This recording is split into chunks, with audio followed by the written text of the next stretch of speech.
할렐루야. 오늘도 우리 하나님께서 우리에게 주시는 말씀과 그 생명으로 인하여 승리하는 하루 되기를 원합니다. 오늘은 창세기 28장 13절부터 15절까지 보시겠습니다.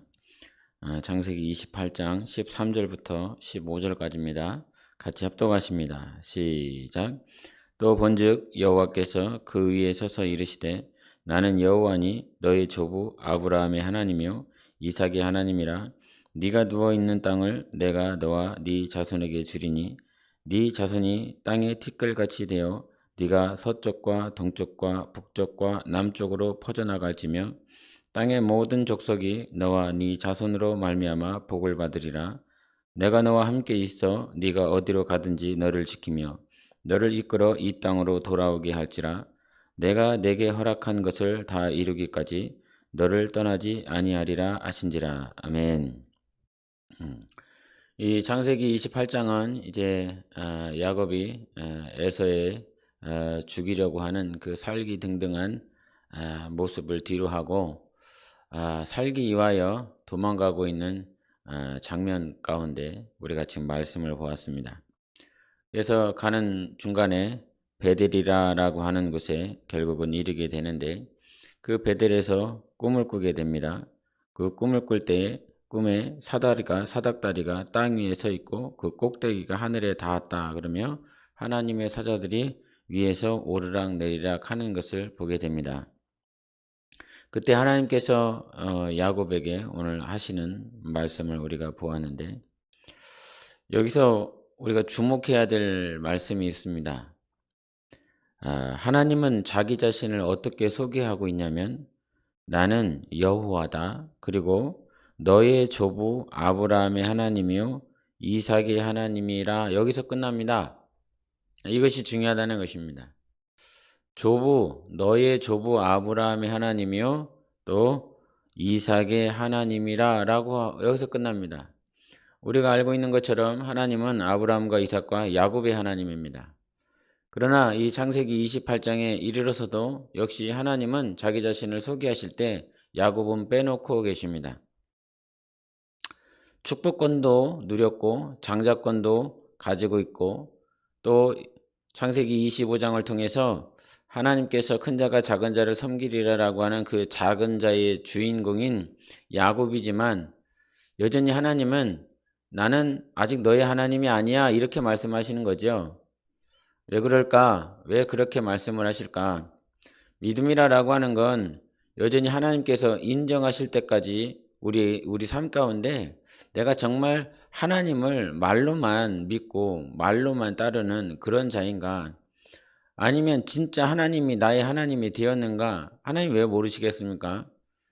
우리가 뭐 예배를 드려도 말씀을 들어도 진짜 하나님이 나의 하나님이기 때문에 예배를 드리는 사람과 하나님이 나의 하나님이 맞나 틀리나 전혀 자기 스스로도 확증할 수 없는 믿음을 가지고 살아가는 또 우리 형제 자매들의 모양들이 있습니다. 사람도 저 사람은 믿음이 있을 것 같다, 믿음이 없을 것 같다 이렇게 생각이 드는데 하나님은 더 그러시지 않겠습니까? 하나님은 확실히 아신다 이 말이죠. 그래서 우리 신앙 가운데 28장에서 터닝포인트가 진행이 되어져야 됩니다. 교회를 왔지만 또 기도를 하고 있지만 예배를 드리고 있지만 아직 하나님께서 나의 신앙, 나의 믿음을 인정하지 않고 계시다면 속히 우리가 하나님 앞에서 야곱이 베델에서 하나님을 간절히 찾고 구했던 것처럼 나의 하나님이 되어질 수 있도록 주님께 소원을 올려드릴 수 있는 삶이 되어야 되는 것입니다. 장자권도 있고 축복권도 있지만 말씀도 받았지만 여전히 그의 하나님이라고 말씀하시지 않는 하나님, 우리가 27장을 한번 보기를 원합니다. 27장 20절 같이 보겠습니다. 시작. 이삭이 그의 아들에게 이르되 내 아들아 네가 어떻게 이같이 속히 잡았느냐. 그가 이르되 아버지의 하나님 여호와께서 나로 순조롭게 만나게 하셨음이니라. 아멘. 거짓말하는 거죠. 아버지를 속이는 거죠. 이 말씀을 볼 때 순간 드는 퀘스천이 있습니다. 하나님, 노아의 그 아버지 하체의 부끄러움을 드러냈었던 함은 저주를 받았습니다. 아버지를 부끄럽게 했다라고 하는, 아버지를 수치롭게 했던 그 함은 가나안에서 저주를 받았는데요. 야곱은 아버지, 그 이삭의 하나님이라고 하셨지 않습니까? 그래서 이 이삭은 믿음이 있는 자요, 하나님께서 인정한 자인데, 그 노아를 속였던 함은 저주를 받아서 평생 형들을 섬겨야 되는 그런 자리가 되었는데, 야곱은요, 이삭을 부끄럽게 했을 뿐만 아니라 속였습니다. 하나님의 이름, 뭐라고 지금 말을 하고 있냐면 거짓말이 뻔하게 보이지 않습니까? 지금 이삭은 속고 있는 거죠. 어머니가 해줬었던 그 음식을 가지고 와서 이삭이 야곱을 보면서 어떻게 이렇게 일찍 잡았지? 그랬더니 하는 말이 그거지 않습니까? 아버지의 하나님께서 만나게 하시고 순적하게 하셔서 이와 같이 제때 이렇게 빨리 가져올 수 있었노라고 아버지를 속입니다. 그리고 더 중요한 건 함은 그냥 노아의 그 아버지의 그 아버지라고 하는 그 육신의 아비의 부끄러움 수치를 가리지 않았다라고 하는 것으로 저주를 받았는데, 야곱은 하나님의 이름, 아직 자기의 하나님이 아니에요. 아버지의 하나님이거든요. 아버지의 하나님께서 이렇게 하셨습니다. 라고 그러면서, 그런데 아버지의 하나님이라고 해도 아브라함의 하나님이면 어떻고 이삭의 하나님이면 어떻습니까? 하나님께서 이렇게 해주셨습니다. 라고 하면 별 문제가 되어지지 않습니다. 그런데 하나님의 이름을 빙자하고 있거든요. 이렇게 음식을 빨리 가져올 수 있었던 것은 하나님께서 그렇게 해주셨습니다. 그런데 하나님께서 해주신 겁니까? 아니거든요. 자기 스스로 지금 이삭 앞에서 거짓말을 하고 있는 거예요. 이삭이 안심할 수 있도록 하나님께서 그와 같이 해주셨으면 이삭이 안심할 수 있을 것이라 생각을 했기 때문에 그 이삭이 믿고 있는 하나님, 아버지의 하나님의 이름을 빙자하여 하나님께서 일하여 주셨습니다. 라고 이렇게 고백하고 있습니다. 이 성경의 흐름을 이렇게 우리가 함께 보고 있지 않습니까? 그렇다라고 한다면 야곱은 충분하게 저주받을 만한 이유와 근거가 너무너무 확실합니다. 아버지를 속였다라고 하는 것, 그리고 더 중요한 건 하나님께서 일하시지 않았는데 하나님의 이름을 빙자하여 아버지를 속이고 있다라고 하는 사실을 보면 너무너무 이는 함의 저주 그 이상으로 저주받기에 합당한 자라고 하는 것이 보입니다. 그럼에도 하나님은 참 이것이 하나님의 신비입니다. 하나님께서 예정하셨다라고 하는 그 사실, 큰 자가 작은 자를 섬기리라라고 하시는 이 말씀을 이루어 나가기 위하여 하나님이 그 순간에도 참으시고 그 순간에도 그것들을 넉넉히 봐주십니다. 용서해 주십니다. 이것이 어떻게 말로 표현이 안 돼요. 이해가 안 돼요.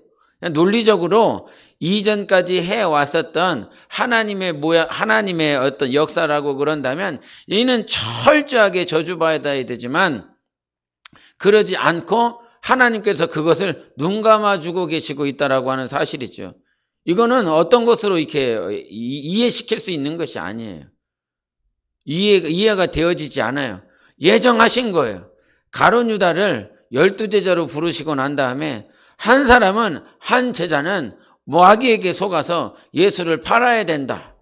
하나님은 사랑이신데, 하나님은 생명이신데, 하나님은 은혜가 되시는 분이시고 그 스올에 있는 자도 건지셔서 천국으로 보내시고자 하시는 분이 하나님이신데 어떻게 그렇게 한 인생을 예정하셔서 예수를 팔아야 되고 저주 가운데 죽어야 나가를 그런 자로 예정하셨다? 여러분, 하나님의 말씀은, 하나님의 계획하심엔, 하나님의 경륜 앞에는 우리가 그 어떤 것으로도 이해하지 못할 것들이 굉장히 많이 있습니다. 주님은 성경에 우리를 예수 그리스도, 아버지께서 우리를 불렀고 아버지께 배움을 받은 자들, 그래서 예수 앞에 나아가는 자들을 예정하셨다 그랬습니다. 내가 뭐라고? 내가 뭘 잘했다고? 내가 하나님을 뭐 얼마나 섬겼다고? 하나님은 내가 세상 가운데 있었을 때 저 같은 인생은 정말 예수 그리스도를 전하고 있는 자들을 향해서 막 뭐라고 대적했거든요. 그런데 하나님은 그러한 과거들을 다 뒤로하고 주 예수 그리스도 안에 있는 나의 모습을 보니까 비록 예수 믿기 전에는 대적하고 하나님의 뜻대로 살지 않았고 하나님의 이름, 하나님의 그 영화로운 그 생명의 하나님을 막 반역했거든요. 대적했거든요. 욕을 했습니다. 그럼에도 불구하고 그리스도 안에 딱 들어와 보니까 나라고 하는 인생은 비록 그러한 과거가 있다라고 할지라도 하나님께서 예정하신 자가 분명하다라고 하는 것을 성경을 통해서 볼 수가 있습니다. 그래서 여러분, 우리는 성경을 이해하는 자가 아니라 하나님께서 역사하시는 것들을 신뢰하고 믿으며 성경을 볼 수 있어야 되는 것입니다. 그래서 내 삶 가운데 이 이삭의 삶을 통해서 우리를 보게 되면 이삭은 27장까지도 그렇게 장자권과 축복권과 말씀을 예언으로 받았음에도 불구하고 하나님이 여전히 나의 하나님이 아니라 아버지의 하나님, 조부 아브라함의 하나님으로 그렇게 살아가고 있습니다. 하나님은 그런 야곱에게 오늘도 그와 같이 죽음 앞에서 도망갈 수밖에 없는 그 환경들을 허락하신 것이지요. 예비해 놓으신 것이지요. 그리고 마치 기다렸다는 듯이 이제 세상에 어머니가 도와줄 수 없습니다. 아버지가 도와줄 수 없습니다. 형이 죽이겠다라고 하는 그 서슬퍼런 그 애서를 뒤로 하고 도망갑니다. 이제 자기를 도와줄 자는 하나도 없습니다. 우리의 신앙은 언제가 터닝 포인트냐면 이전까지는 부모가 도와주고 형이 도와주고 아니면 가족이 도와주고 친척이 친구가 도와주고 사랑하는 사람이 도와주고 그래서 무슨 일만 생기면 아버지를 찾아갑니다. 어머니를 찾아갑니다. 형제자매 친척을 찾아갑니다. 특별히 물질을 찾아가지요. 그 물질이 마치 자기를 구원해 줄 것처럼. 그러나 우리의 신앙의 터닝포인트, 정말 하나님께서 이제 이삭의 하나님이 아니라 나의 하나님, 야곱의 하나님으로 만나주시기 위하여 베델에서 마치 기다렸다는 듯이 꿈에 나타나십니다. 가장 힘들고 어려울 때, 죽음의 공포 앞에 도망가고 있었을 때에 하나님은 그 베델에 오셔서 뭐라고 말씀하시냐면 15절을 말씀하십니다. 15절 시작. 내가 너와 함께 있어 네가 어디로 가든지 너를 지키며 너를 이끌어 이 땅으로 돌아오게 할지라. 내가 내게 허락한 것을 다 이루기까지 너를 떠나지 아니하리라. 이런 말씀을 하십니다. 뭘 잘했다고? 야곱이 뭘 잘했다고 이런 말씀을 하시나요? 아버지 속이지요, 형을 속이지요. 다 그렇게 그의 이름처럼 야곱이라고 하는 그 말은 발꿈치라고 하는 말입니다. 이 발꿈치라고 하는 말은 속이는 자라고 하는 어원에서 나오는 거거든요. 그래서 형의 발꿈치를 잡고 나온 야곱이라고 하는 그 말이 발꿈치라고 하는 단어와 비슷한 발음을 가지고 있어요.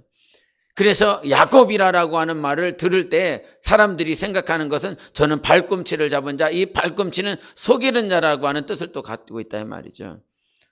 그런데 이와 같이 속이는 삶을 살아가고 있는 자에게 하나님은 오셔서 야, 내가 너 지켜줄게. 내가 너하고 함께 할게. 너는 내가 너에게 허락한 이 땅에 다시 돌아올 거야 라고 말씀하세요. 예? 어떻게 이럴 수 있느냐 이 말이지요. 근데 이거는 인간의 논리로 이성으로 해결이 되어지지 않는 거예요. 하나님께서 약속하셨어. 야곱이 뭘 잘했다고 하나님은 약속하셨어. 태로부터 날마다 충돌했었던 그 야곱, 뭘 잘한 게 있다고, 뭘 한 게 있다고, 뭘 위해서 하나님을 위해서 한 게 뭐가 있다고. 근데 그냥 하나님께서 예정하신 거예요. 그를 쓰시겠다고. 예? 주님이 우리를 쓰시겠다고. 주님이 여러분을 뭐 잘한 게 있습니까? 뭘 잘할 수 있는 것이 있습니까? 근데 하나님께서 창세전에, 영원전에 내가 너 쓰겠다고, 내가 너를 부르겠다고 예정하신 거예요. 내가 너의 영혼을 영화롭게 하겠다고 하나님께서 예정하신 거예요. 그러니 하나님께서 우리를 향한 그 뜻을 이루시기 위하여 베델이라라고 하는 것을 반드시 허락하게 되어 있다 이 말입니다. 베델이라라고 하는 것, 여러분의 베델이 있습니까? 여러분의 베델. 나다나엘은 오늘 창세기 28장에 보면 이 사닥다리에 천사들이, 하나님의 사자들이 오르락 내리락 하는 것들을 요한복음 1장에 나다나엘이 있었을 때 그때 말씀하십니다. 네가 무화과 나무 아래 있었다라고 했을 때 그것을 믿고 이스라엘의 임금 하나님의 아들이라는 것을 믿느냐? 이거보다 더 큰 일을 보리라 라고 말씀하시며, 인자가 저 하늘문을 열고 그 인자가 보일 것이고 사닥다리에 하나님의 사자들이 오르락 내리락 하는, 마치 창세기 28장에 야곱의 꿈에 나타나신 하나님이 그대로 나다나엘에게 그 말씀이 현현되어지는 것을 보게 되어집니다. 그 나다나엘, 그때까지도 하나님이 누구실까? 하나님은 언제 오실까? 하나님은 어떤 분이실까? 말씀에 근거하여 생각하고 그 말씀을 묵상하고 있었지만 진짜 자기 하나님을 만나지 못했어요. 하나님은 어떤 분이시지? 맞아, 하나님 베들레헴에 오실 분이야. 나사렛에 오실 분이 아니야. 말씀에 근거하여. 그러나 아직 진짜 살아계신 하나님을 영접하지 못했다 이 말이죠. 그는 베세다 출신입니다. 그래서 빌립과 함께 같은 고향 출신이에요. 그러나 그 베세다, 자기 고향이 베델이 아니었어요. 그가 예수 그리스도를 만난 것은 가나라 이 말이죠. 갈릴리 가나라고 하는, 그 갈릴리 안에 베세다도 있지요. 그러나 그 나다나엘이 예수 그리스도를 경험한 것은 갈릴리 베세다가 아니라 가나였어요. 사흘째 되던 날 가나에 혼인잔치가 있었다라고 그랬죠. 예수 그리스도는 그 가나 혼인잔치, 그 가나에 있었어요. 사흘째 되던 날 예수 그리스도는 가나에 계신 거죠. 결국은 나다나엘은 베세다, 자기 고향에서 하나님을 경험한 것이 아니라 그 가나라고 하는 것이 나다나엘에게는 그에게는 베델이 되었다 이 말이죠. 저는 지하 예배당이 제 삶의 베델이 되었습니다. 그때 하나님을 만났습니다. 그 전까지는 하나님이 그냥 설교로 듣는 하나님이었어요. 성경에 있는 하나님이었어요. 그러나 나의 베델은 그 지하 예배당에서 살아계신 하나님을 경험하여 이제는 나의 하나님이 되었습니다. 신앙은요, 그저 누구의 하나님이 아니라 오늘 진짜 나의 하나님이 되어 있는가? 나의 하나님. 근데 여전히 이 야곱의 신앙은 어떤 신앙을 가지고 있냐면 21절, 22절을 보겠습니다. 21절, 28장 21절, 22절 시작. 내가 평안히 아버지 집으로 돌아가게 하시오면 여호와께서 나의 하나님이 되실 것이요 내가 기둥으로 세운 이 돌이 하나님의 집이 될 것이요 하나님께서 내게 주신 모든 것에서 10분의 1을 내가 반드시 하나님께 드리겠나이다. 아멘.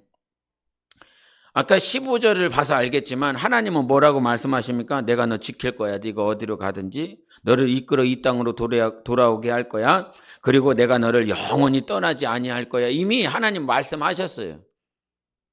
이미 하신 그 말씀인데 28장 20절과 20절을 보면 지켜주시면, 나와 함께 하시면, 내가 이 땅에 다시 돌아오게 하면 그때서야 나의 하나님이 될 것입니다라고 표현을 합니다. 하나님은 조건부로 말씀하시지 아니하셨어요. 네가 이렇게 하면 돌아오게 할 거야. 네가 이렇게 하면 지켜줄 거야. 네가 이렇게 하면 내가 너를 향한 뜻을 다 이루어줄 거야. 이렇게 말씀하시지 아니하셨어요. 그냥 하나님께서는 하시겠다고 하셨어요. 지키고 돌아오고 내가 너를 함께 할 거야 라고 이렇게 그냥 말씀하셨어요. 근데 야곱의 신앙은 그렇지 않아요. 이렇게 해주시면 그제서야 나의 하나님이 될 거라고. 하나님의 말씀이 아직 믿음으로 그 10년 가운데 화합되어지지 아니하였습니다. 그렇죠? 그의 신앙을 보면 그렇습니다. 조건부 신앙인 것입니다. 하나님, 이 문제가 해결되면 내가 하나님 앞에 내가 헌신을 하겠습니다. 하나님, 내가 하나님께서 이것을 보호해 주시면, 아니면 내 자녀를 잘 되게 해주시면 내가 하나님 앞에 헌금을 드리겠습니다. 하나님은 그런 하나님이 아니세요. 하나님이 이렇게 해주면 내가 이렇게 해드리겠습니다. 그러면 그런 하나님이 아니에요. 하나님은 그냥 해주시는 분이세요. 그냥 하시겠다라고 말씀을 하시는 분이세요. 그런데 우리의 신앙이 어느 순간 변질은 아니어도 잘못된 기복적인 신앙으로 바뀐 것이 무엇이냐면 뭐뭐 해주면 뭐뭐 하겠다는 거예요. 하나님 그걸 안 해주시면, 하나님께서 보호를 안 해주시면, 하나님께서 안 지켜주시면, 하나님께서 응답 안 해주시면 어떡할 건데요? 여러분, 우리의 신앙에 하나님을 조건부적으로 신앙하는 것이 아니라 오늘 그 조건을 다 내려놓고 무조건적으로 하나님을 신앙할 수 있도록 그와 같은 삶이 되어야 된다 이 말이죠. 이전까지 왜 조건부 신앙이 되었기 때문에 하나님은 아직 야곱의 하나님이 되어지지 못한 거예요. 조건이 성취되고 나서야 그제서야 나의 하나님이라고 말할 것이니까.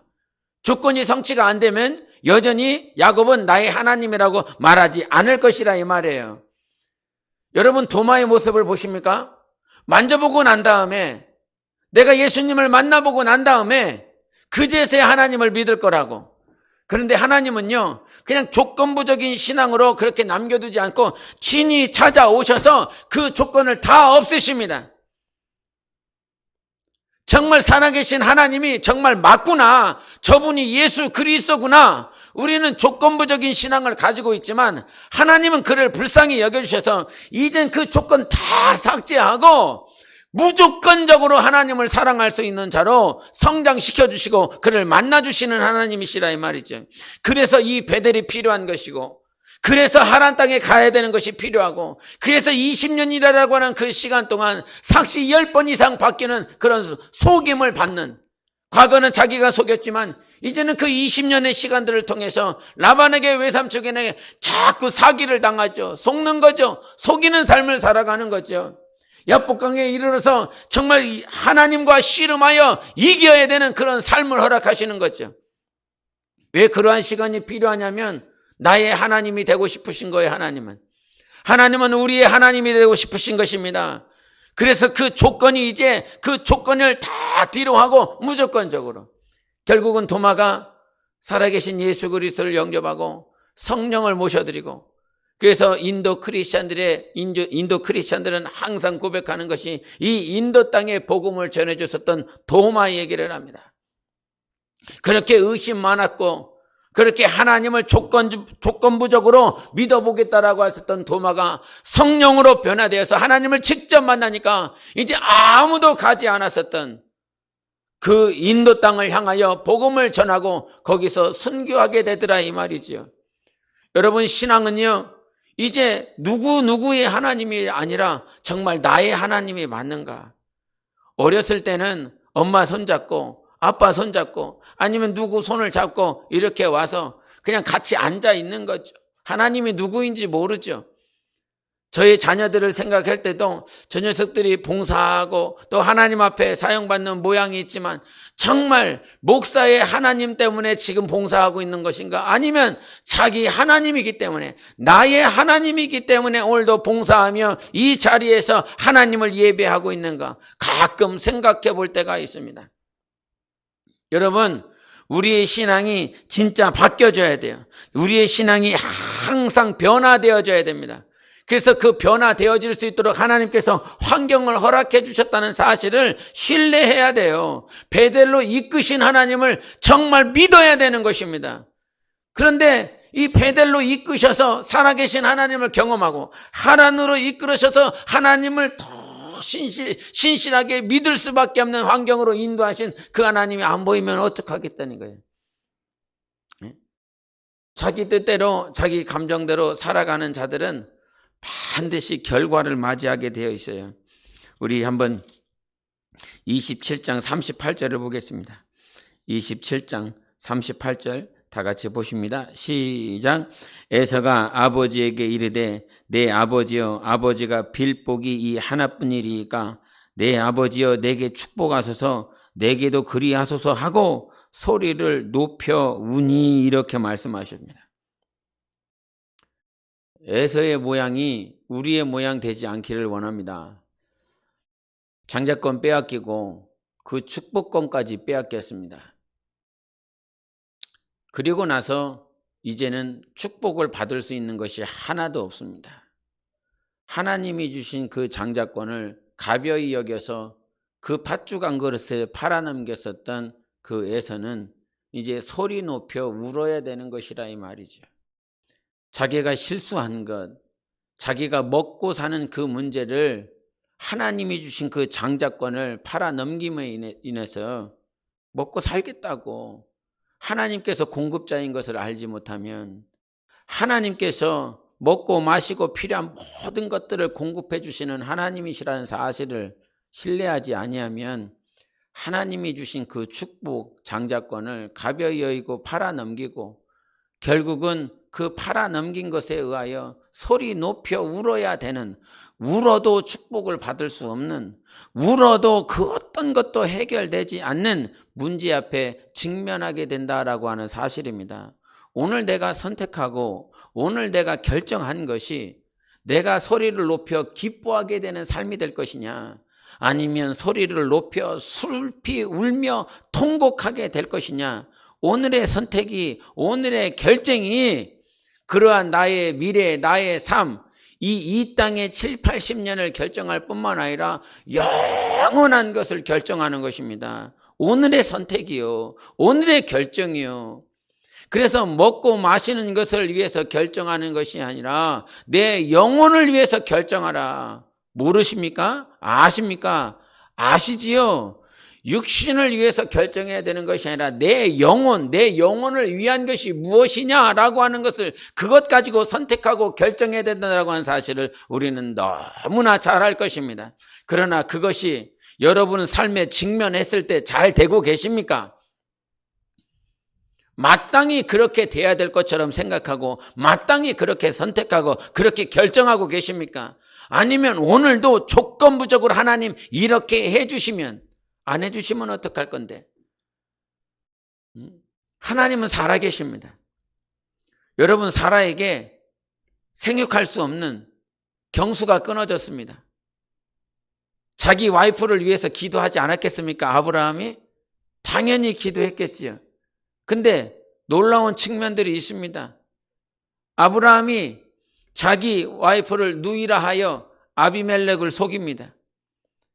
아비멜렉이 그 사라를 취한 것으로 인하여 아비멜렉 가정에 있는 모든 여자들에게 그 임신할 수 있는 그것들을 다 끊어버립니다. 아내도 첩도 그 누구도 임신할 수 없도록 하나님께서 다 차단해 버리셨습니다. 그제서야 하나님께서 나타나 주셔서 사라를 취하지 말라, 사라를 돌려보내라. 그리고 난 다음에 아브라함이 어떻게 했냐면, 아브라함이 아비멜렉 일가를 위해서 기도하였다라고 말을 합니다. 기도하고 나니까 하나님께서 아브라함의 기도를 들어주시고 아비멜렉 가족에 있는 모든 여자들의 태를 열어주셨다고 하셨어요. 아브라함이 기도하니까 열린 거예요. 여자들의 태가 다 열렸어요. 그렇게 했다고 성경은 말을 하고 있어요. 근데 사라, 자기 와이프, 자기를 통하여 상속자가 아들이 있을 것이라고 하는 이 사실을 알고 아브라함이 기도하지 않았겠습니까? 근데 아브라함이 당연히 기도했을 거라 이 말이죠. 그런데도 불구하고 사라의 태는 열리지 않았어요. 계속 열리지 않았어요. 언제까지? 하나님의 때까지. 기한이 이를 것이다. 내년 이맘때 너의 아내에게 아들이 있을 것이라고 하는 그때까지 아브라함은 기도했을지언정 하나님께서는 하나님의 때에 맞춰서 그의 태를 열어주셨어요. 아브라함이 무능해서가 아니라 하나님은 아비멜렉의 그 태를 아브라함의 기도를 통해서 열어줬다 이 말이죠. 아브라함의 기도가 분명히 하나님께서 들어주시는 거라 이 말이죠.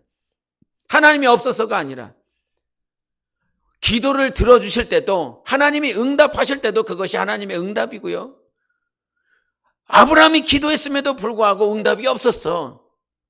사라를 위해서 기도했지만 그 순간에 응답이 없었어. 그러나 응답이 없었던 그 순간도 하나님께서 응답하신 것이라 이 말입니다. 아비멜렉의 여자들이 태가 열린 것도 하나님의 응답이었고, 사라의 태가 열리지 않는 것, 사람들이 봤을 때는 저거는 하나님의 응답이 아니지, 하나님의 살아계심이 아닌지라고 의심할 만한 상황임에도 불구하고 그 순간은 여전히 하나님께서 살아계시고 응답하신 순간이라 이 말이지요.